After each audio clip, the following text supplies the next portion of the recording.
అప్పుడులో నంజాల నరసింహారెడ్డి కూడా చెప్పిన పోలీసుల వివరాల ప్రకారం కరుణాకర్ అనే ఒక వ్యక్తి మీద మేము ఇంటికి సెర్చ్ చేసుకెళ్ళాం, బెల్లిల దగ్గర కొన్ని సాహిత్యం దొరికింది, మేము ఆ విషయంలో వాళ్ళని వార్నింగ్ ఇచ్చామని అప్పుడు పోలీసులు చెప్తున్నారు. అది ఎంతవరకు వాస్తవం? ఇక్కడ చూడండి, కరుణాకర్ ఇంటికి వచ్చింది వాస్తవమే అని చెప్పింది.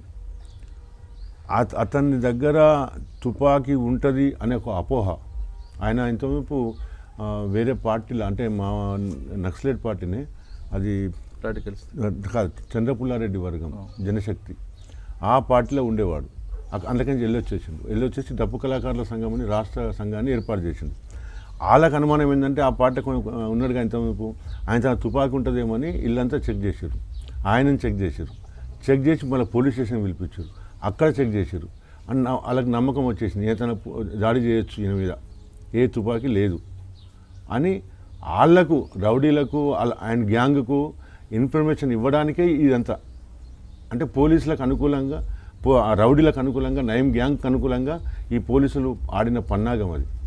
సాహిత్యం అంటే ఏముంటుంది సార్? ఇప్పుడు కమ్యూనిస్ట్ ప్రణాళిక ఉంది, అది నక్సలైట్ సాహిత్యమా? లేదు. అమ్మ పుస్తకం ఉంది, అది నక్సలైట్ సాహిత్యమా? సాహిత్యం ఉంటే, నేనంటున్నా సాహిత్యం, జనరల్ సాహిత్యం చాలా ఉంటుంది, నా దగ్గర కూడా ఉంది. ఇప్పుడు అది కాదు కదా సాహిత్యం అంటే. ఆమె తుపాకీ పట్టుకొని కుట్లాడుతుందా, దళాలలోకి వెళ్ళిందా, లేకుంటే జనం జీవనంలో ఉన్నది, అది సామాజిక ఉద్యమాలు చేస్తున్నది.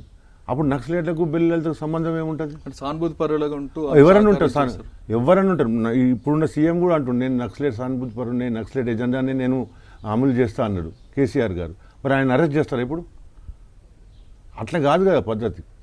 నువ్వు నిజంగా కార్యాచరణ అనేది ఏమున్నది? మనోభావాలు ఏమైనా ఉండవు కాక నీ కార్యాచరణ ఏంది? నేను పెద్ద జర్నలిస్ట్ అవుతాను అనుకుంటున్నా, అయితేనా? మనసులో ఉన్నది కావాలని అయితేనా? దానికి అనుకూలంగా నేను ఉండాలి కదా. అదంతా అట్లా లేకుండా మీరు అనవసరమైన విషయాలు తీసుకొచ్చి ఇంకా ఎన్నో రుద్దురు బెల్లిలత మీద ఏంది ఈ సెక్స్ సంబంధాలని అవన్నీ ఇవన్నీ చాలా పెట్టారు. అంటే ఇదంతా ఏంది? ఒక మనిషిని చంపాలనుకున్నప్పుడు అనేక రకమైన, అంటే కుక్కని పిచ్చి కుక్కని చేయాలి, పిచ్చి కుక్క అని చెప్పాలి. అట్లా నక్సలైట్ భావజాలం మనసులో ఉన్నదేమో తెలియదు నాకు. ప్రతి ఒక్కరు కేసీఆర్ కూడా ఉంది ఇప్పుడు. కానీ నక్సలైట్ కార్యాచరణ ఉందా? తుపాకు పట్టుకుని అడవులలో తిరుగుతున్నదా? ఎవరినైనా మనం టార్గెట్ చేసిందా? ఎవరైనా తుపాకు పట్టుకుని కొట్టిందా? మరి ఎట్లా నక్సలైట్ అంటావు నువ్వు? అంటే బెల్లి లలిత నక్సలైటా అవునా కాదా అని పక్కన పెడితే అసలు మీ కుటుంబం గురించి చెప్పండి. అసలు మీరు, మీ చెల్లెలు అంతా ఏ విధంగా కింద నుంచి కాయనిచ్చారు? మీ అమ్మగారు, మీ నాన్నగారు ఒకసారి. మా నాన్న ఉగ్గు కళాకారుడు సార్. అతను ఉగ్గు కథలు చెప్తూనే ఆ కథలు లేని టైంలో రిక్షా దొక్కేది, ఆ కథలు లేని టైంలో చూడపల్లి అమ్మేది. మాది వాస్తవంగా నాంచారిపేట, ఆత్మకూరు మండలం. మా అమ్మదేమో భువనగిరి. అయితే మేము ఈ టౌన్ కాబట్టి మా అమ్మ దగ్గరికి మేము వచ్చేసినాం, అంటే మా నాన్న వచ్చేసినాం. ఇక్కడనే నేను పుట్టినాం, ఇక్కడనే పెరిగినాం. ఇక్కడ నేను కూడా రిక్షా దొక్కిన. మా నాన్న, అంటే మా నాయన అది ఏంది వారసత్వం నేను కూడా చేసిన. ఆ రిక్షా దొక్కుతూనే నేను రిక్షాల సంఘాన్ని ఏర్పడి. నాన్నగారు ఒగ్గు కళాకారుడు కదా? ఒగ్గు కళాకారుడు. ఆ వారసత్వం తీసుకున్నారా? అంటే మా చెల్లె తీసుకుంది. మా చెల్లె బెల్లి లలిత ఆ వారసత్వం వచ్చింది ఆమెకు. నాకు ఎందుకో రాలేదు, కానీ ఆమెకు వచ్చింది. అయితే మేము ఒగ్గు కళాకారునిగా కష్టపడుతూ జీవనం కొనసాగిస్తూ, మా చెల్లె ఎదిగిన తర్వాత పత్తి కంపెనీలో పనిచేసింది. నేను ఎదిగిన తర్వాత ఏంది ఎంఆర్ఓ ఆఫీస్లో రెవెన్యూ డిపార్ట్మెంట్లో పనిచేసిన. మా మనం పనిచేస్తూనే సామాజిక ఉద్యమాలలో గుట్కా మంచిది కాదురా నాయన, తినొద్దు అని చెప్పినాం. సారా తాగొద్దురా నాయన, చచ్చిపోతామని చెప్పినాం. చదువుకుంటారు నాయన, తెలివి వస్తుంది అని చెప్పినాం.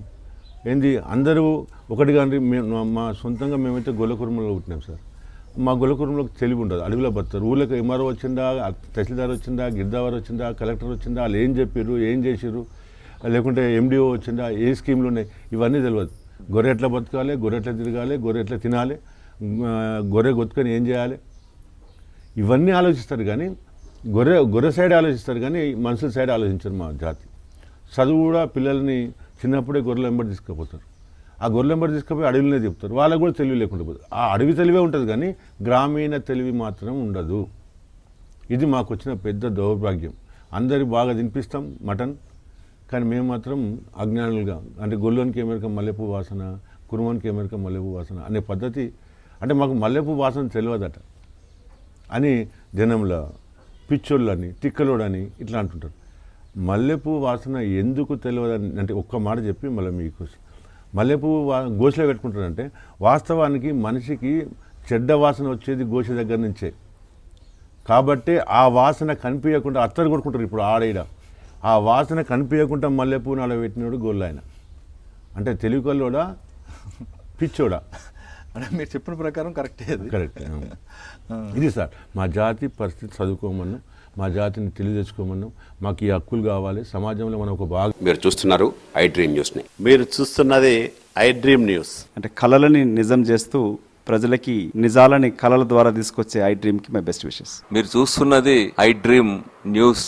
మీరు చూస్తున్నారు I dream channel. For more videos, please subscribe I Dream.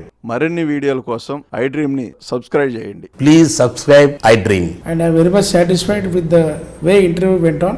Kindly subscribe to I Dream. For more videos, subscribe to iDream. And loads of fun entertainment and content. Do watch iDream.